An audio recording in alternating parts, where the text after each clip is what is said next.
అమ్మా, ఒక కాలము వచ్చుచున్నది. ఆ కాలమందు ఈ పర్వతము మీదనైనను యెరూషలేములోనైనను మీరు నా తండ్రిని ఆరాధింపరు. నా మాట నమ్ముము. మీరు మీకు తెలియని దానిని ఆరాధించువారు, మేము మాకు తెలిసిన దానిని ఆరాధించువారము. రక్షణ యూదులలో నుండియే కలుగుచున్నది.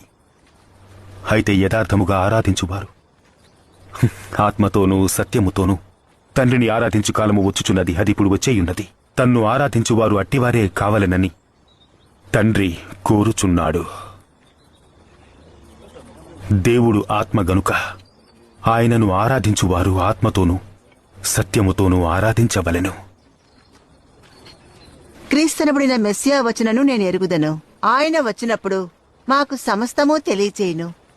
నీతో మాటలాడుచున్న నేనే ఆయన. ఇంతలో ఆయన శిష్యులు వచ్చి ఆయన స్త్రీతో మాటలాడుట చూచి ఆశ్చర్యపడిరి.